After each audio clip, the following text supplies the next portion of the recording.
सारी adjustments financial statements chapter की revise करेंगे, डिविडेंड कैलकुलेशन की लिमिट्स के बारे में भी बात करेंगे, जो क्वेश्चन एक्सपेक्टेड हो सकता है सितंबर 26 में फाइनेंशियल स्टेटमेंट से उसके बारे में भी बात करेंगे। तो शुरू करते हैं बिना किसी देरी के, लेके प्रभु का नाम। मैंने सारी एडजस्टमेंट्स को समराइज करके एक जगह पर आपके सामने फ्लैश करने का कार्य कर रहा हूँ। सर आपने ये काम केवल फाइनेंशियल स्टेटमेंट के लिए किया? रहे नहीं, मैंने पूरे सिलेबस को पूरे सिलेबस को अकाउंटिंग स्टैंडर्ड्स को 30 पेज में फ्लो चार्ट बना दिए हैं, और ऐसे प्रैक्टिकल चैप्टर्स के लिए भी मैंने ट्रिक्स बना दिए हैं, और ऐसी एडजस्टमेंट्स को एक जगह पर लिख करके समराइज्ड डाटा बना दिया है पूरा। उसके लिए वीडियो के डिस्क्रिप्शन में लिंक है, बहुत नॉमिनल प्राइस है, पीडीएफ ले लेना, हार्ड कॉपी तो अभी पहुंचेगी नहीं। एंड टाइम पे यूं कॉन्सेप्ट्स रिवाइज होंगे, वो पीडीएफ लेके मेरी ये वीडियोस देखते रहना, हर चैप्टर की मैं डालता ही हूँ। चलो बच्चा पार्टी, अंदर की बात बताऊं क्या क्या क्या क्या क्या क्या, फ्री डाउट लेने बैठ रहा हूँ मैं, सब्सक्राइब कर लो, फ्री डाउट लूँगा तुम्हारे बैठ करके बस। वीडियो के डिस्क्रिप्शन में टेलीग्राम और ये अपना चैनल दोनों। सबसे पहले बात कर लेते हैं क्लोजिंग स्टॉक की। अरे सर आज की सीख तो आपने दी ही नहीं, आज की सीख से शुरू करते हैं। अंगीन घात्रम नैनेन वक्त्रम न्यायेन राज्यम, बाकी कमेंट करना। मैंने कुछ नहीं कहा, मोदी जी के शब्द, मैंने तो कुछ बोला ही नहीं, तो मोदी जी की बातें दोहरा रहा हूँ। Closing stock if appearing only in trial balance, closing stock अगर ट्रायल बैलेंस के अंदर है तो स्टेटमेंट ऑफ P&L पे कोई असर नहीं पड़ेगा, बैलेंस शीट में करंट एसेट्स में दिखाएंगे इन्वेंट्रीज के अंदर। ओके सर, अंदर होता है तो एक इफेक्ट जाता है, लेकिन अगर क्लोजिंग स्टॉक ट्रायल बैलेंस के बाहर दे रखा है क्वेश्चन ने, तो बैलेंस शीट में करंट एसेट्स में इन्वेंट्रीज में जाएगा ही जाएगा। दूसरी जगह स्टेटमेंट ऑफ P&L में जो एक हेडिंग होती है चेंजेस इन इन्वेंट्रीज, बच्चा बाटी, उसमें जब हम ओपनिंग में से क्लोजिंग स्टॉक को माइनस करके शो करते हैं तो वहां पे माइनस करेंगे क्लोजिंग स्टॉक। SPL का फॉर्मेट भी याद करवा दूंगा, वीडियो में अंत तक बने रहो, वीडियो एक फायदे अनेक। उसके बाद आउटस्टैंडिंग एक्सपेंसेस, वो उधार जो 12 महीने के अंदर अंदर पे करनी है, तो बैलेंस शीट में करंट लायबिलिटी में तो आएगा ही आएगा क्योंकि उधार है, और 12 महीने में पे करने तो करंट है। साथ ही साथ SPL में स्टेटमेंट ऑफ P&L में भी खर्चे में ऐड करके चलोगे जो भी खर्चा आउटस्टैंडिंग है। For example rent paid 10,000, outstanding rent 2,000, तो SPL में 10 प्लस 2 12,000 लिखोगे, 2,000 प्लस कर दोगे। क्यों? खर्चा तो है ही, भले ही पे किया हो चाहे ना किया हो, एक्रूअल बेसिस पर अकाउंटिंग करते हैं, खर्चा तो रिकॉर्ड करना ही पड़ेगा, करना ही पड़ेगा। प्रीपेड एक्सपेंस, आउटस्टैंडिंग एक्सपेंस का उल्टा। आउटस्टैंडिंग एक्सपेंस तो वो है जो काम करके भी चुकाया नहीं, प्रीपेड एक्सपेंस वो है जो एडवांस में चुका दिया।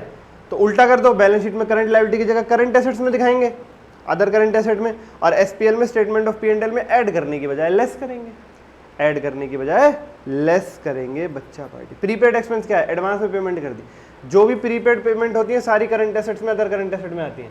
और क्योंकि अगले साल का खर्चा है जो आपने अभी पे कर दिया, प्रीपेड एक्सपेंस का मतलब है अगले साल का खर्चा एडवांस में अभी पे कर दिया, तो SPL से हटा देंगे खर्चे में से। क्यों? अगले साल का खर्चा करंट ईयर के SPL में नहीं डालेंगे, अकाउंट्स का मैचिंग कॉन्सेप्ट हट हो जाएगा।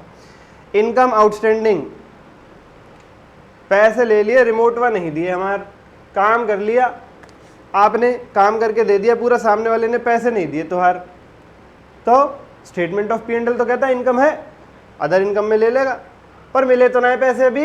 अरे तुमने काम तो कर दिया, आज नहीं मिले कल मिलेंगे, तो बैलेंस शीट में करंट एसेट्स में दिखा दो, अदर करंट एसेट्स में। ओके सर, तो एक तरफ तो SPL कहता है मैं तो इनकम मानूंगा ही मानूंगा, पैसे मिले चाहे ना मिले, तुमने काम पूरा कर दिया, पैसे आज ही मिल गए तो भी इनकम, आने वाले समय में मिलेंगे तो भी इनकम। करंट ईयर में तुमने काम पूरा किया है ना, तो करंट ईयर के P&L में इनकम जाएगी, पैसा आज मिलो कल मिलो परसों मिलो अगले साल मिलो, उस बात से मतलब नहीं है, ठीक है। और बैलेंस शीट में करंट एसेट्स में, अदर करंट एसेट में भी दिखाओगे, क्यों? आया नहीं है, आने वाला है, जो भी पैसा आने वाला होता है वो करंट एसेट्स में जरूर दिखाते हैं। एडवांस इनकम, इस बार तुमने काम पूरा नहीं किया, पैसे एडवांस लेके बैठे हो, तो एक तो करंट लायबिलिटी बनेगी तुम्हारी बैलेंस शीट में, बिल्कुल बिल्कुल बिल्कुल, अदर करंट लायबिलिटी में। क्यों? अरे पैसे लेके बैठे यार, जिम्मेदारी पूरी करी नहीं अभी। और SPL में अदर इनकम से लेस कर देंगे, क्यों? इस साल की इनकम नहीं, अगले साल की इनकम है, यहाँ से हटाओ अगले साल के P&L में डालो। क्यों? एडवांस इनकम का मतलब अगले साल के पैसे अभी प्राप्त कर लिए, तो SPL से अदर इनकम से लेस करेंगे। डेप्रिसिएशन तुम्हारा फेवरेट, ये तो तुमने मालूम से, ये तो तुमने मालूम से। एक तो डेप्रिसिएशन अमोर्टाइजेशन की हेडिंग है अलग से स्टेटमेंट ऑफ P&L में वहाँ, और बैलेंस शीट में एसेट में से माइनस कर देते हैं, PPE में से लेस कर देते हैं, तो तुम जानते हो खूब अच्छे से। अच्छा सर जी, एक्सपेक्टेड क्वेश्चन कौन सा? सर अब तो बीच में बता रहे हो, हाँ जो नालायक भाग गए ना एंड में, कि वो एंड में बताएंगे, एंड में देखते हैं, उनको भी तो सबक सिखाना है। एक्सपेक्टेड क्वेश्चन फाइनेंशियल स्टेटमेंट और इंटरनल रिको दोनों से मिलाकर के इंस्टीट्यूट 20 नंबर का पूछता है। 70% चांस है इस बार फाइनेंशियल स्टेटमेंट से 14 नंबर का और इंटरनल रिको से 6 नंबर का है। इंटरनल रिको से जर्नल एंट्री बेस्ड एक्सपेक्टेड है क्वेश्चन, और फाइनेंशियल स्टेटमेंट से पूरा फुल फ्लेड क्वेश्चन एक्सपेक्टेड है, balance sheet, P&L, notes to accounts and study material के जितने क्वेश्चन हैं वो काफ़ी हैं, उससे बाहर नहीं आएगा। कीमती एडजस्टमेंट्स जो पूछी जाएंगी वो रहेंगी सस्पेंस वाली। नोट्स टू अकाउंट्स में आपको कैश शेड्यूल बैंक में अलग रखा है, बाकी में अलग रखा है, अलग दिखाना पड़ेगा। ट्रेड रिसीवेबल्स जो 6 महीने से ऊपर वाले वो अलग दिखाने पड़ेंगे, 6 महीने से कम वाले वो अलग दिखाने पड़ेंगे। लोन सिक्योर्ड अलग, अनसिक्योर्ड अलग, और रिजर्व्स एंड सरप्लस, ये वाली एडजस्टमेंट्स नोट्स टू अकाउंट्स के लिए बहुत इंपॉर्टेंट रहेगी।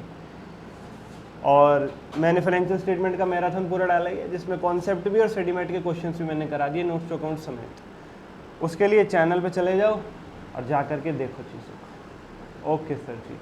Loss of goods by fire, आग लग गई, सामान जल गया, तो एक तो SPL स्टेटमेंट ऑफ P&L में परचेजेस से लेस कर दो। क्यों? खरीदा हुआ सामान जल गया ना, तुम्हारी परचेज कम हो गई। और दूसरा नुकसान अदर एक्सपेंसेस में जाएगा।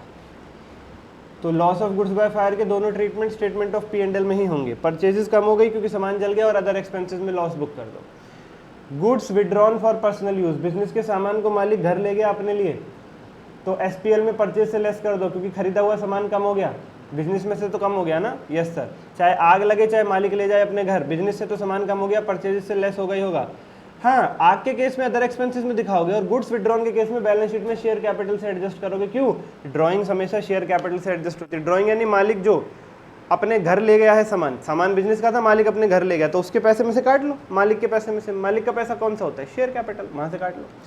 Asset revalued at higher value, asset की वैल्यूएशन किया, मार्केट में पता चला वैल्यू बढ़ गई, तो बैलेंस शीट में रिजर्व सरप्लस में ऐड कर दो और PP में ऐड कर दो। मतलब एक तरफ तो एसेट बढ़ जाएगा और दूसरी तरफ रिजर्व सरप्लस बढ़ जाएंगे आपके, revaluation reserve. Provision for tax, SPL में टैक्स एक्सपेंस के नाम से अलग हेडिंग होती है, और बैलेंस शीट में करंट लायबिलिटी में शॉर्ट टर्म प्रोविजन में प्रोविजन फॉर टैक्स 12 महीने के अंदर पे करना होता है, इसलिए शॉर्ट टर्म प्रोविजन में जाता है बैलेंस शीट में। प्रोविजन फॉर डाउटफुल डेट्स, ये तो तुम्हें पता है, 11वीं क्लास से पढ़ रहे हो। ट्रेड रिसीवेबल से माइनस होता है बैलेंस शीट में, और SPL में अदर एक्सपेंसेस में आएगा। ठीक है सर, ठीक है सर। उसके बाद की नोट्स बच्चा बैठी, की notes, bill discounted not yet matured, अगर ये देखने को मिले क्वेश्चन में तो ये कॉन्टिजेंट लायबिलिटी है, याद रखना। बैलेंस शीट के नीचे आएगी, बैलेंस शीट के अंदर नहीं। डिविडेंड डिक्लेयर्ड बैलेंस शीट के बाद कोई एडजस्टमेंट नहीं करनी है आपको। ट्रेड रिसीवेबल मोर देन 6 महीने वाले अलग दिखाने हैं, और 6 महीने से कम वाले अलग दिखाने हैं। स्टॉक गिरवी रख दिया, केवल नोट्स में डिस्क्लोज होगा बस। सिक्योर्ड अनसिक्योर्ड लोन अलग दिखाने हैं, शेड्यूल बैंक में रखा हुआ कैश अलग दिखाना है, बाकी अलग दिखाना है। Unclaimed dividend other current liability में आएगा। रिलेटेड पार्टी के साथ ट्रांजेक्शन किए तो ये 18 के हिसाब से सेपरेटली डिस्क्लोज करनी है नोट्स टू अकाउंट्स में। और लॉन्ग टर्म बोरोविंग पेएबल इन करंट ईयर, आपने 5 साल के लिए लोन लिया था, लेकिन अब 5 साल पूरे होने वाले हैं, अब उसकी पेमेंट की डेट आ गई, अब 12 महीने बचे हैं केवल, उसके अंदर अंदर पे करना है, तो कहाँ दिखाओगे? करंट लायबिलिटी में, शॉर्ट टर्म बोरोइंग्स के अंदर, current maturity of long term borrowings के नाम से। करंट लायबिलिटीज में शॉर्ट टर्म बोरोइंग्स के अंदर, यानी current liability, short term borrowings, फिर current maturity of long term borrowings. Paper में 2 नंबर का ये क्वेश्चन आया हुआ है।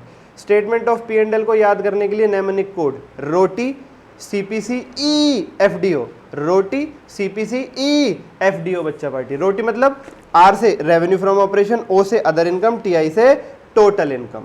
Revenue from operation, other income, total income. उसके बाद बच्चा पार्टी CPC, C से cost of metal consumed, C से परचेजेस, अगेन C से चेंजेस इन इन्वेंट्रीज, E से एम्प्लॉय बेनिफिट एक्सपेंस, F से finance expense, finance cost, D से depreciation and amortization, और O से other expenses. My dear friends, यानी revenue from operation, other income, total income, cost of metal consumed, purchases, changes in inventories, employ benefit expense, उसके बाद finance cost, depreciation, amortization और other expenses बच्चा party, other expenses बच्चा party. ठीक है sir ji, ठीक है sir ji.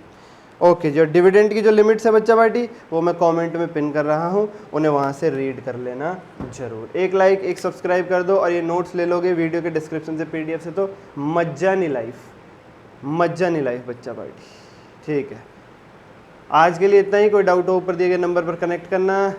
Love you all, bye bye, take care.